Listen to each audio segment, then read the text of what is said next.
Control center.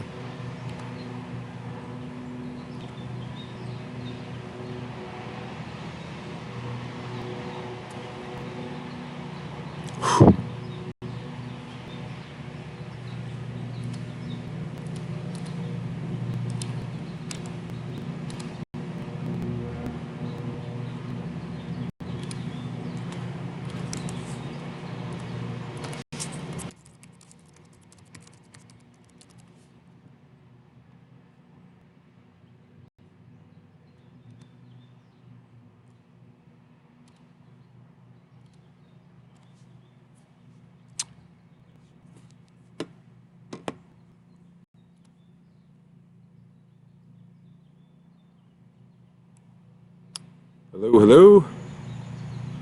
Hello, hello? Anyone there? I'm still setting it up, so I'm posting the link. So if anyone joins, we got people. If you can join, if you're watching, please say something in the chat if you can, and if not, shoot me an email. I'm checking my email. I'm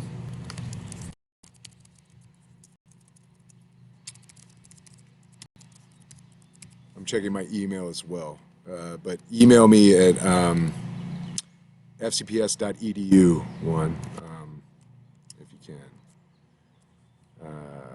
I'll put that in the thing.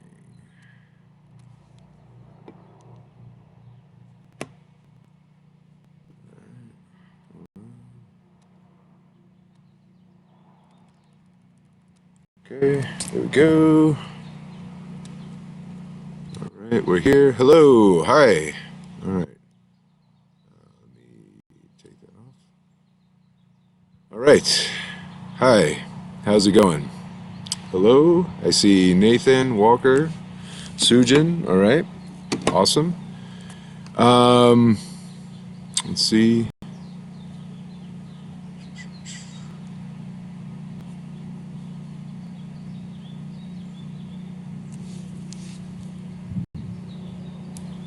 And again, if you can't speak in the chat, then feel free to email me. Okay. So.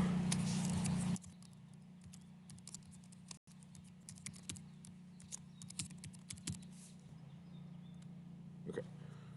All right. So I'm just here to answer questions right now. I think as we move forward, I'll be posting more stuff.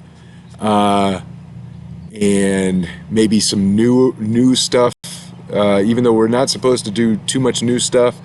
I think it's probably a good idea to just stay caught up on some things. So right now it's just gas laws, and we hadn't really gotten to PV equals nRT, but it's just one more equation to know. Like today's assignment is gas laws and gases and stoichiometry. So it's still, some of the material is still review, but we're also going to have to do some new stuff too, depending on how long we're out. So I will be posting the materials, and I think what we're going to do is try to do something like this every other day. So I think the plan would be I post some stuff for you to do, either a PowerPoint and you can take some guided notes on it, or or just some practice problems. And then on the next day, I post the key. And then the next day after that, we have kind of a live chat like this, like we're doing right now, so I can answer any questions if you have them. And once I figure it out, I'll probably post the videos that we make here. I'll post them, on the Google Classroom, so you can watch them there, or just on a YouTube channel. I've never had a YouTube channel before, so I got to figure out how all that stuff works. So anyway, I guess that's the way it's going to be going. I have gotten some emails from some students concerned about third quarter grades and what they could do. So as of now, guys,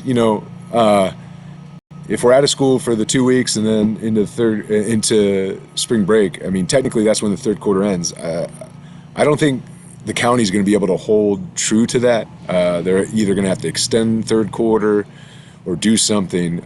Once I hear from what we're going to do for grades, we'll figure out something to figure out what things you might be able to do to bring your grade up for anyone who's in that position that wanted to bring the grade up.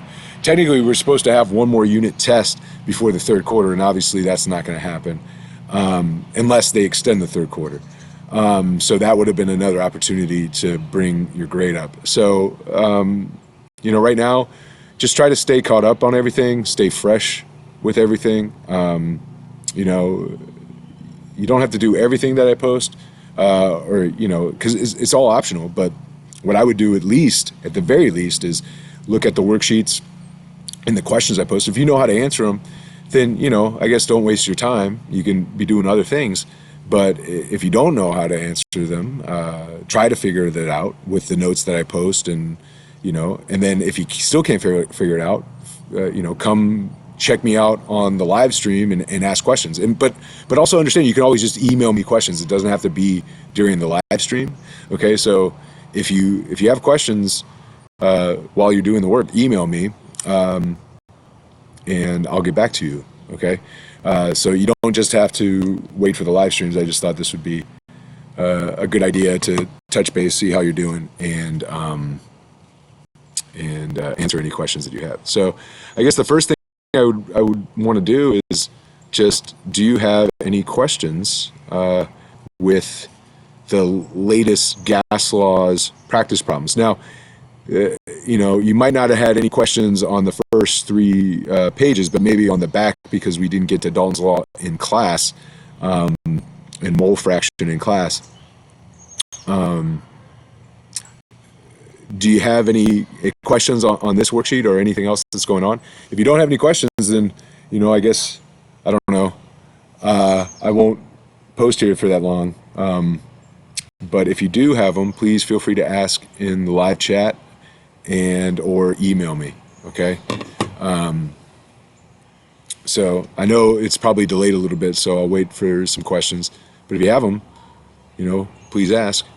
Or anything else. It doesn't have to be with this material either. It could be with anything else, chemistry related. Feel free to ask questions, okay?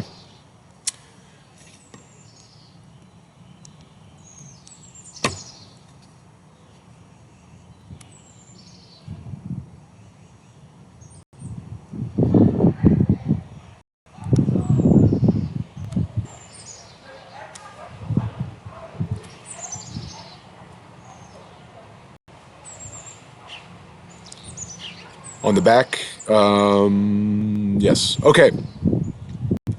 So, Dalton's Law. Okay, so there's 2 Dalton's Law. There's simple Dalton's Law of partial pressure, and then there's the one with mole fraction. Okay. So first off, like, simple Dalton's Law is just, total pressure equals the sum of the partial pressure. So if you look at number 1 on the back, if I have 3 gases, the sum of the 3 gases equals the total. And if I know the total and I know 2 of the other gases, right, I can figure out that. Okay. All right. So remember, volume and, pressure is based on amount of gas, not mass of gas, right? It's based on the number of particles. Okay, so volume is based, volume of a gas is based on how many particles there are. The pressure is really based on how many particles there are. So it's really not the mass of the gas, it's the amount of gas, it's the number of particles. So it's really the number of moles. So what we can do is, if we take total pressure and we multiply it by percent by mole. Well, what is percent by mole? Percent by mole would be moles of part over total moles, right? And then for percentage, it would be times 100. Well, that's what mole fraction is. Mole fraction is percent by mole, just without the percentage part, without multiplying by 100. So if you take a mole fraction, so like part B is asking, what's the mole fraction of oxygen in the sample?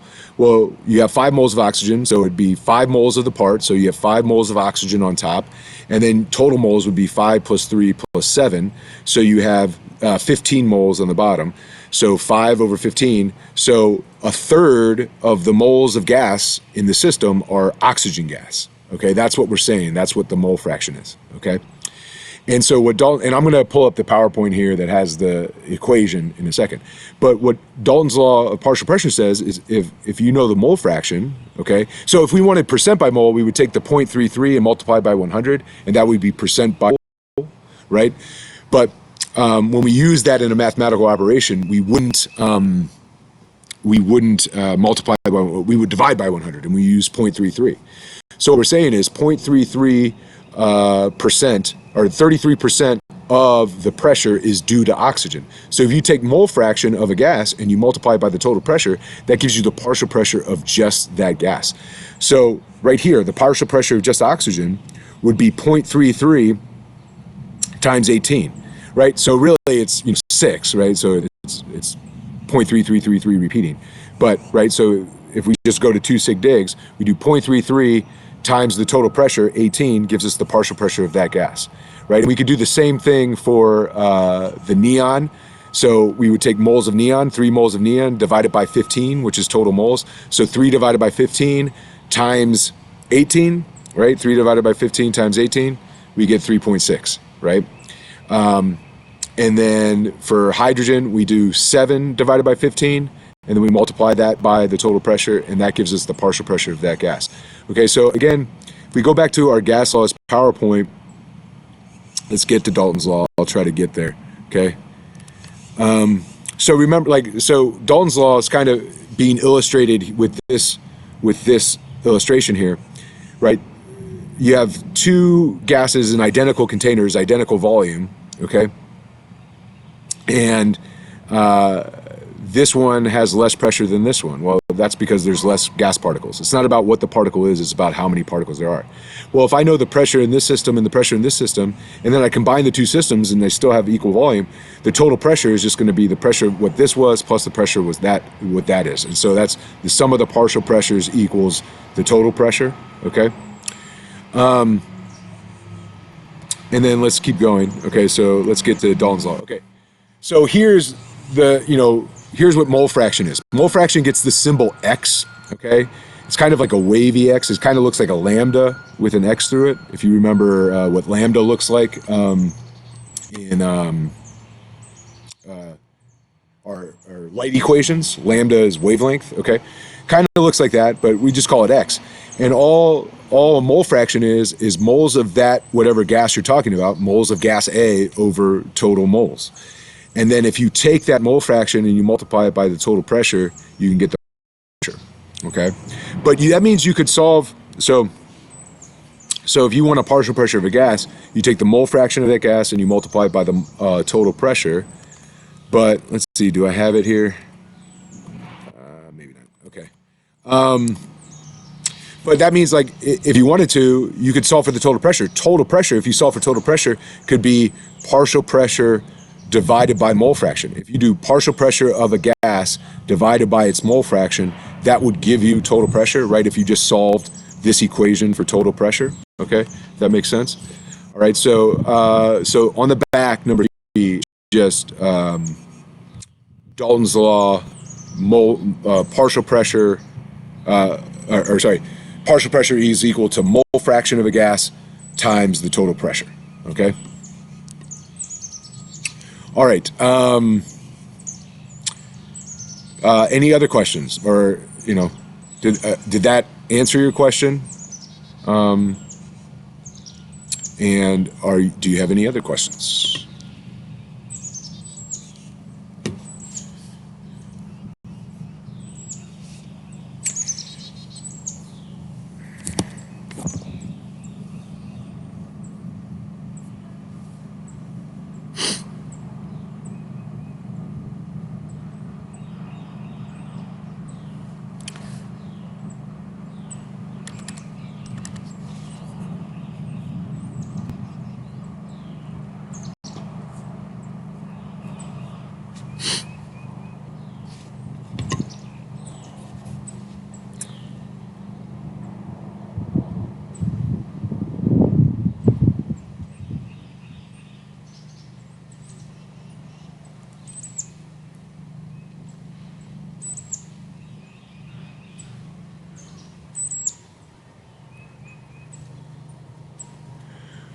Yeah, okay. So manometers, if we go back to here, all right, so I'll try to explain it here. Let's see, okay. So what a manometer is doing is we're measuring the pressure of the gas here. Okay, so there's gas particles on this side of the tube, and they go all, you know, they're right here in the bulb, but they go all the way up and they're pushing against the liquid here. And then over here you have the gas of the atmosphere, right? So you have the atmosphere pushing down on the liquid here. And so what a manometer is doing is comparing the pressure of a gas in a contained system, like in this container, and comparing it to the pressure of the atmosphere. Okay, so you have the gas pushing the liquid on this side, and you have the atmosphere pushing on the liquid on this side. And all you would do is, so you would see that the total pressure of the atmosphere must be greater than the total pressure of the gas in this closed system, because the atmosphere is pushing the liquid up further on this side than this gas is pushing the liquid up on this side, right? And so remember, if this is mercury, right, then we can measure that distance there from here to here in millimeters, and that would give you millimeters of mercury, and that would be the pressure difference, okay, between the pressure of the atmosphere and the gas in the system. Like for instance, if there was no gas in this, there was zero pressure, the atmosphere would push this liquid up and fill that entire bulb, right? But you have some resistance pushing back, right? Okay. So 1 atmosphere is equal to 760 millimeters of mercury, right? If we took that distance, whatever that is, and subtract it from 760, that would give us the pressure in this chamber in millimeters of mercury, okay? And we would do the same thing over here, but instead of subtracting from 760, we would add to 760, because the pressure in here is greater than the pressure on the atmosphere, because this side is pushing more than that side, okay? Does that make sense? Okay, so that would be open-ended. So here's the example of the open-ended ones. You're comparing to the pressure of the atmosphere. So in this case, they told us the pressure of the atmosphere wasn't exactly 760. They told us it was, 755. But and they told us the height of this column was 24 millimeters. So if I just add those two numbers, that gives me the pressure of the gas in that container here. Okay, but over here, what we would do is subtract those two numbers to get the pressure of the gas over here, because the gas has a lower pressure than the atmosphere, looking at the manometer. Okay, I wouldn't worry about closed-end manometers, okay? Closed-end means you just don't have anything to compare it with. So here, you have the pressure of the atmosphere, you have the pressure of the atmosphere. This is how you find the pressure of the gas. So in this case, the pressure of the gas would equal the pressure of the atmosphere plus the height of the column. And here, it would be the pressure of the pressure of the gas would be the pressure of the atmosphere minus that height, right? But over here, if you have closed end, if you have no pressure pushing in here, it's just the height of the column. Okay, so in that case, a closed-end manometer is really just a barometer. It's just how high did the mercury rise above its level. So here would just be the height of the column. So don't worry about closed-end manometers. You're not really ever going to see questions like that. Okay, it's just kind of understanding the concept. Okay, let's go back. All right. So hopefully that answered the question. And let me know if you have any more. And then, what we can do is I can open up one more thing too. There you go, gas stoic notes.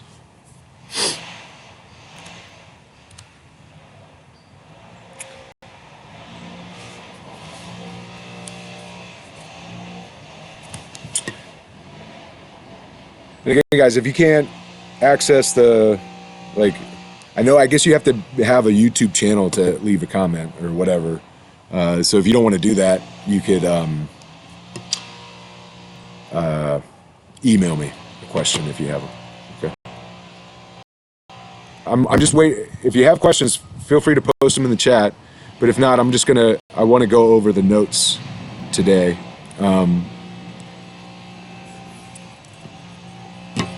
Okay. Mom left at 11:48? Okay, thank you. So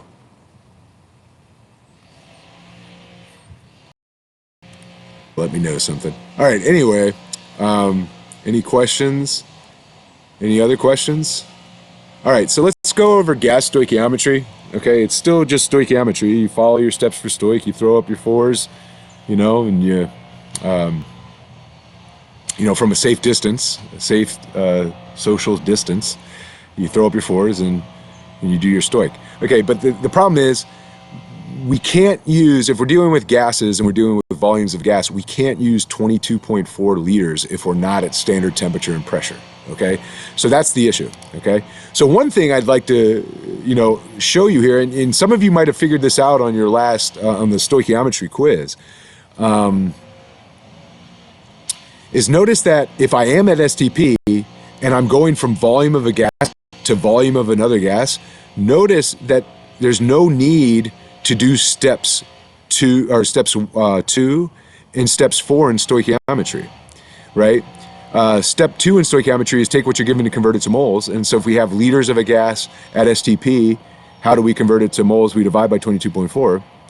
Okay, and step 4 is converting back to your desired units. And so if I have moles of a gas and I want volume of a gas, what do? Well, at STP, at standard temperature and pressure, I multiply by 22.4. So notice here, I'm multiplying by 22.4, and here I'm dividing by 22.4. And so what we understand, what we figure out here, is that the mole ratio in a balanced equation for gases, if it's one gas to another gas, the mole ratio is also volume ratio. So you could say 2 liters of ammonia for every 3 liters of hydrogen, and you could skip that step and you could skip that step. Okay, so that's one thing to take from this. If you're given volume of one gas and you're asked to find volume of a different gas and you're doing stoichiometry, all you need is the mole ratio in the balanced equation is the volume ratio. Okay, so you don't have to worry about that. Now, you can't go wrong if you do that step and that step. Okay, it's just extra steps to do that you don't have to do. All right, does that make sense? Okay. All right, well, what happens when you're not at STP? Okay, when you're not at STP, that's when you have to use the ideal gas law. Okay, PV equals nRT. All right, and so, like here, okay, in this step, in this question, we're asked what volume of CO2 of gas is going to be produced when 15 grams of propane undergo combustion. Okay, well, okay. If I was at STP, I would just follow my normal steps. And at this step right here, you know, after I get moles of CO2, I would just multiply by 22.4. But the reason I can't multiply by 22.4 is I'm not at standard temperature and pressure. Remember, standard temperature and pressure is 0 degrees Celsius and 1 atmosphere. Okay, right here, I'm 25 degrees Celsius. And even if I was at 25 and 1 atmosphere, that's still not standard temperature and pressure. It's standard pressure, but not standard temperature. You have to have both to use 22.4. Okay, so what would I do? I would take that and I would plug that into PIVNERT. Okay, so what's PV nRT? PV, pressure volume, okay, N is moles, okay, R is a constant that you need to memorize. It's on the PowerPoint, okay, and it's on your notes, and T is temperature. It's got to be in Kelvin, okay? So, all right, we wanted volume. Well, we just figured out moles. So PV equals nRT. V equals nRT over P. Well, we know that temperature is 25 degrees Celsius, so 298 Kelvin. Okay, we know the pressure, we plug that in. And then R, again, is this constant here, this 0.08206 is one of the gas law constant R values. We use that gas law constant when our pressure's in atmospheres. And for this example, the pressure was in atmospheres. So we plug it in and we solve, okay? So it's still the same steps for stoichiometry. Take what you're given, convert it to moles, mole ratio, and then convert to desired units. Well, in previous problems, it was convert to desired units. We could use our mole map, right? Well, now convert to desired units might mean I use an ideal gas law, okay? Or if I was given volume of a gas and I wasn't at STP, how would I convert moles? I would have to use PIVNERT, okay? So again, so look through these notes and do those practice problems. And I'm going to post the key tomorrow to that one and the challenge stoichiometry problem. And then I'll be on Friday again to answer any questions. But before I leave, I don't want to leave without answering any questions. Do you guys have any questions? You just, miss me, so you're just watching me talk? What's going on? Any questions at all? Got 11 viewers. Okay, and if you don't have questions, that's fine. I know we haven't really started anything real new just yet. So, we can call this stream, short. I am asking because I just did one for AP chemistry, and that one went for like an hour and a half. So they had a lot of questions, but we're doing a lot of new stuff in AP. So we'll do, as this progresses, there might be more and more questions. And again, feel free to not just ask me questions in the chat, but feel free to email me questions. And also, you don't have to just email me while we're live chatting or live streaming. You can just email me and I'll get back to you, okay? But we're just all kind of hunkering down here, okay? Any questions?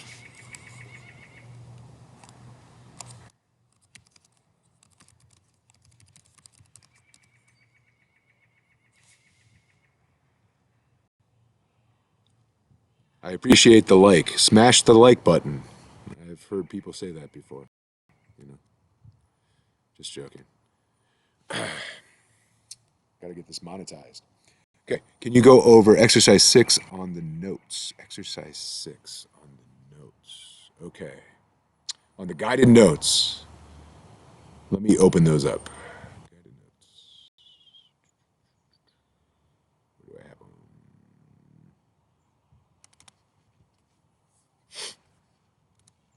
Oops. Okay, here we go. Exercise 6.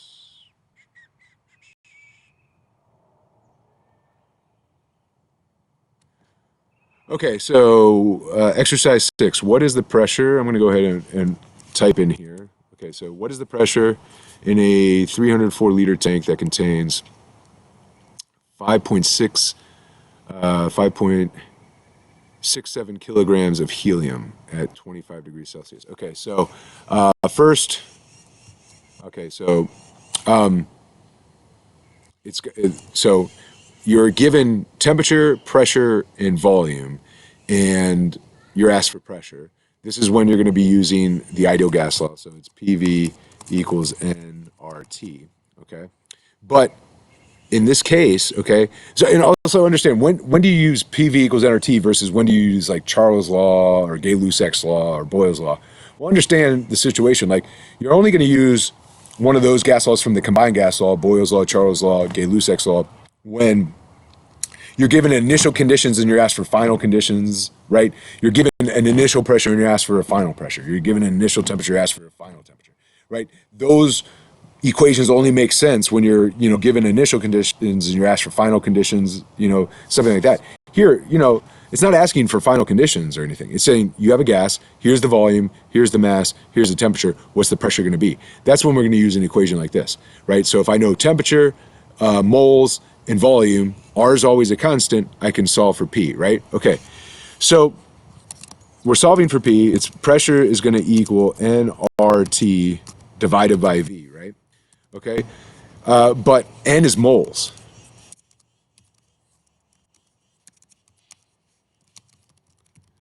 We need to go from kilograms, so we got 5,670 grams, right? Divided by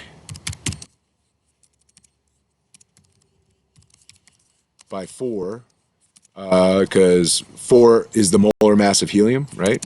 That'll give you moles of helium. Okay, so we're going to have pressure equals, okay, so what does that come out to be? Oops. Okay. I should have brought my calculator out with me. All right, so let's see, calculator. So we got 55670 divided by 4. Okay. Oops. So we got 1,417.5 moles. So that's going to be our mole value, 1,417.5. Okay. Our R value, it really depends on what you want. R, if you want atmospheres, is 0.08206. If you want kPa, it's 8.314.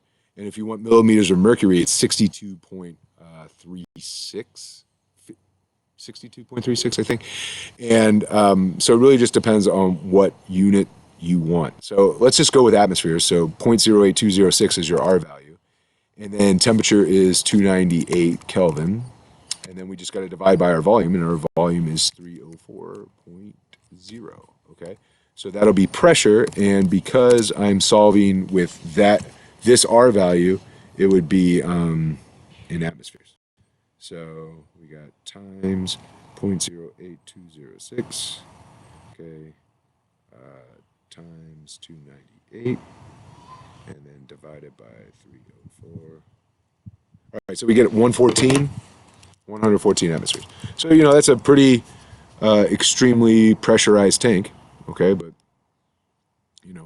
think about like the tanks that are at, a party store where you're going to get your balloons, right? You got a lot of helium in there. Those kind of tanks are very dangerous, so, be careful. But yeah, that's how we would do exercise 6. Hopefully that was the right question, okay? And hopefully that answered your question. Did that answer your question? Okay. So, for this kind of question, it's not like, here's the pressure and then I change the temperature. What's the new pressure? It's just saying, hey, what's the pressure? Here's the temperature. Here's the amount of gas, and here is the volume of gas.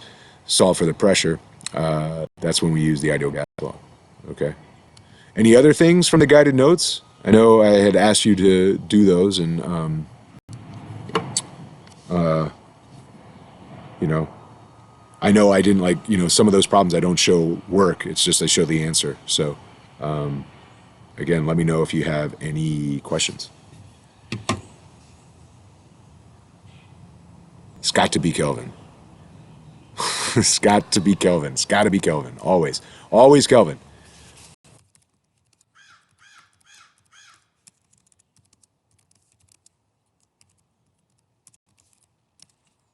You were there, remember?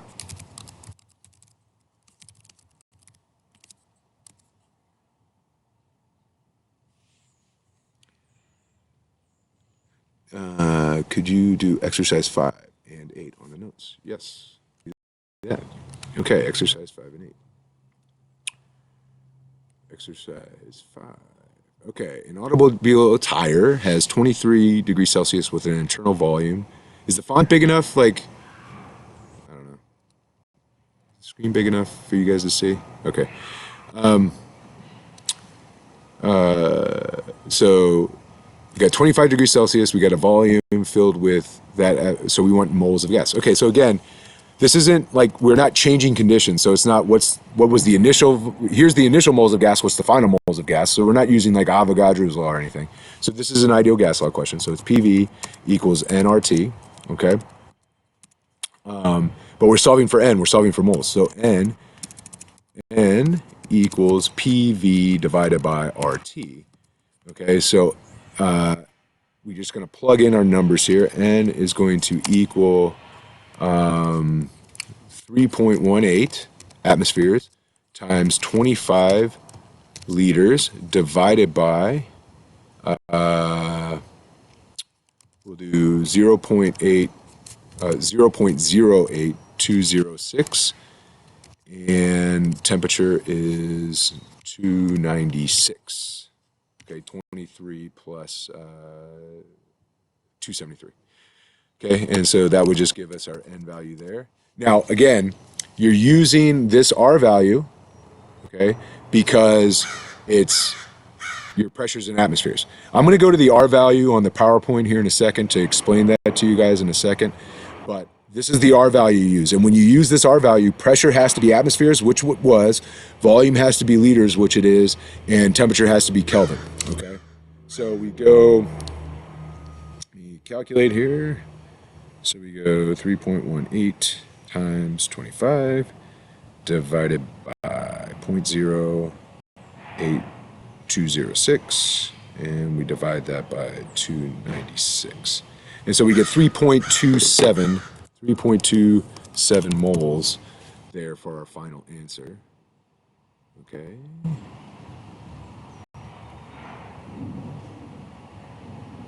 All right, so 6, 5, and 8. We're going to do 5 and 8, and we're also going to do 7. All right, so just real quick, we'll do 7 and 8 here in a second. I just want to take a quick aside and just explain the R value to you in the ideal gas law. Okay. So it's a constant. Where do I have it?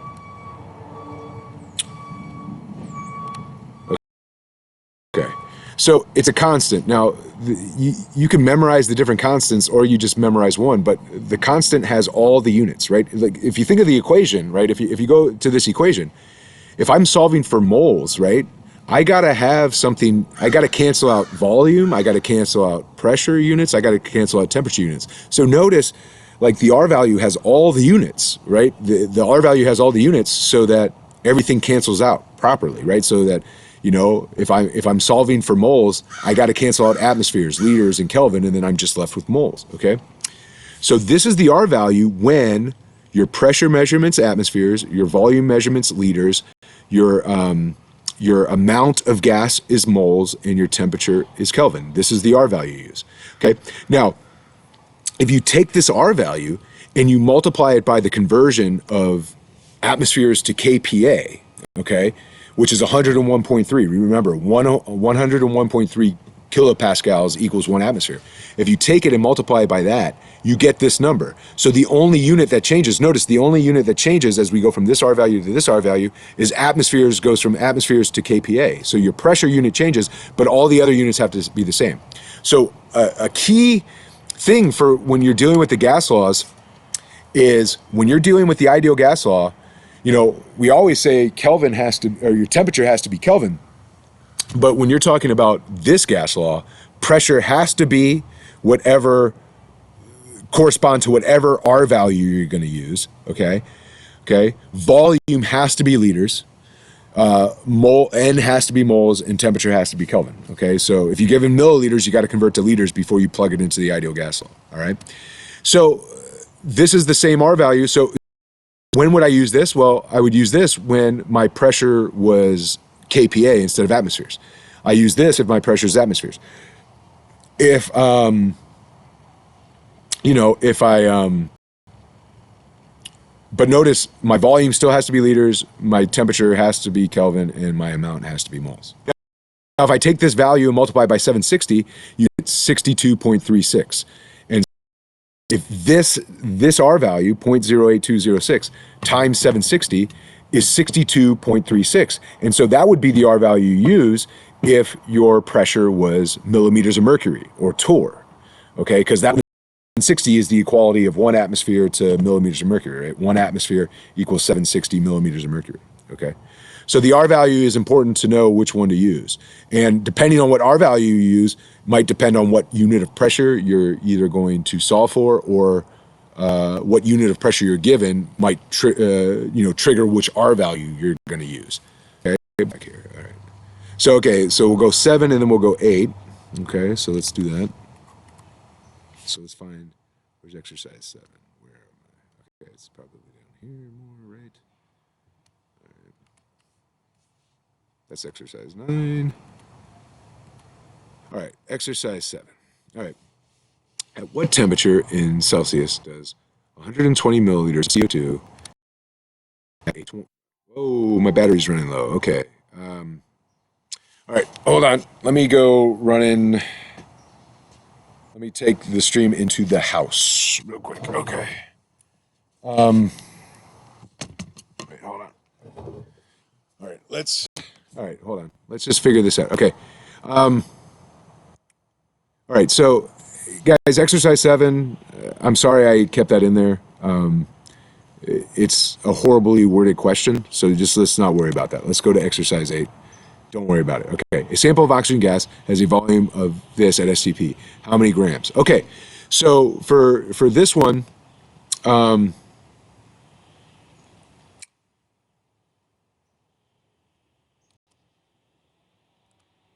oh, okay, hold on. So exercise. Sorry, I lost it. Okay,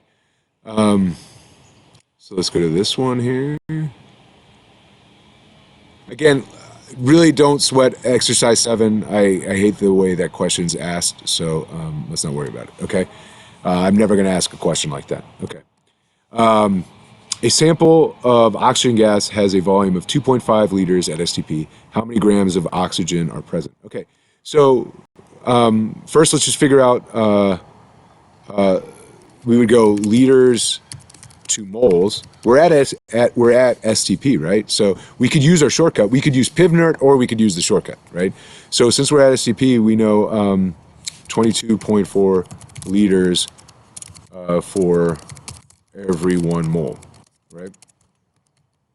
So we would do 2.5 liters divided by 22.4. It would be moles per liter, right? Divided by 22.4, that would equal moles.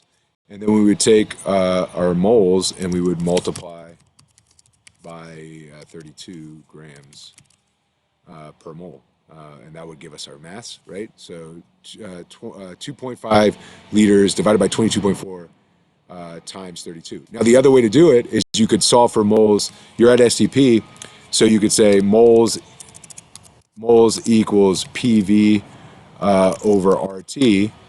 Moles of gas equal standard pressure is 1 atmosphere. You have the volume 2.5. R 0.08206, and you have the temperature. Standard temperature is 273, right? So you can use the ideal gas law here, and so that will give you moles, and so N equals moles of oxygen, and then you would multiply by 32. And so either way, this way or that way will give you the same answer. But STP, should be kind of a warning sign. Hey, I'm at STP. I can use the 22.4 liter shortcut. But if not, you can always use PivNert. All right, does that make sense? All right. All right. So Annabelle, I know you wanted to go over number 7. Number 7, bad question. Don't worry about it. Don't worry about it. I'm running out of battery, so I'm going to have to end the stream now. But if you have other questions,